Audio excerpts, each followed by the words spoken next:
Welcome to Marina Hills Animal Hospital staff meeting. We're going to do a medical moment today, and the case I want to highlight was a new client who came in with their dog with a history of blood coming from the sheath.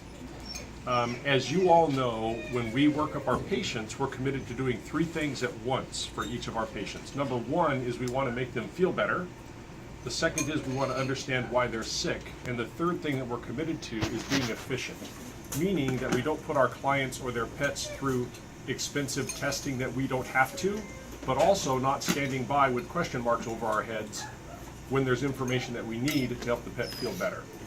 And so the three things that we're committed to, of course, the third one is the most challenging, to figure out how we can most efficiently get our pets feeling better. So of course, like every medical case, the history is very important. Because blood coming from a male dog's penis could be coming from kidneys that are bleeding, or it could be coming from the bladder that is bleeding. It could be coming from the penis that is bleeding, or it could be coming from the sheath around the penis where the blood's coming from. So the first series of questions is to figure out where is this blood coming from, okay? And then the second kind of thinking that we go through is why is it they're bleeding? Because sometimes there's bleeding because of trauma. Someone bit the dog on the wiener, right? Or other kinds of trauma could be, I was hit by a car and my kidney was ruptured. Clearly those dogs don't stroll through the door, but trauma would be an example of why a pet might bleed. Or some pets have a generalized bleeding disorder. Dogs who eat rat poison, the way that rat poison works, decon type rat poison, is it prevents blood from clotting. And so any of the things that I named could bleed spontaneously simply because you ate rat poison. Or there could be some other generalized defect of coagulation related to platelets, because platelets are little guys that help blood clots. And then there could be some anatomical feature that's actually physically bleeding that shouldn't be. So these are the things that we're thinking about, the doctors are thinking about as we ask history. Did your dog eat some rat poison? If the answer is yes, of course, that takes us down a different trail. Does the urine appear to be bloody, or is there just blood coming from the sheath?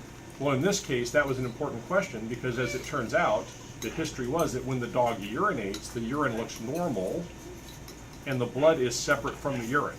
So clearly that helps us narrow down our anatomy, and it helps us focus on the penis and the sheath rather than the kidneys and the bladder, for example. And in this case, on physical exam, as we felt the dog's anatomy, we found that there was a swelling at, and by the way, this dog was recently adopted, and so while the dog was middle-aged, the dog's full medical history was not known to anybody prior to the owner adopting the dog about 2 or 3 months ago.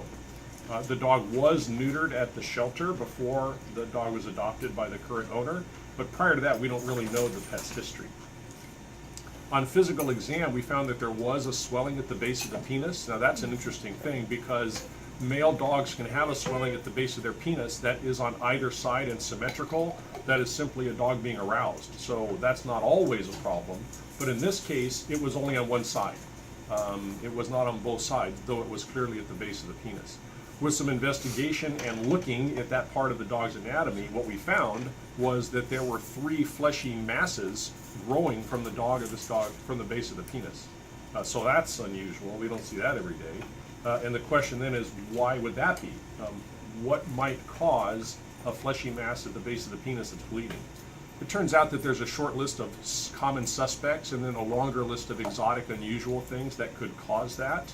The first thing that you would think of would be a cancer or a tumor because here we see these masses that are bleeding.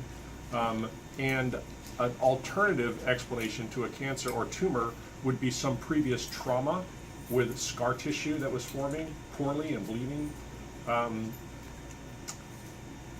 It turns out that there is a form of tumor in dogs which is spread through copulation when dogs breed. And it was first discovered on dogs that are breeding on their private parts. Transmissible venereal tumor, TVT.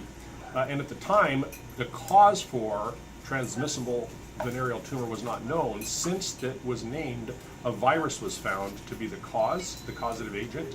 So here we have a virus that's causing a tumor on genitals. It is not common in the United States because we frequently do a good job of spaying and neutering pets, which cuts down on rampant copulation in the neighborhoods, so we don't see it very often. With some investigation, we found out that this dog actually came from Mexico. And in Mexico, where dogs frequently breed in the streets, there is a higher incidence of the virus and therefore a higher incidence of the tumor.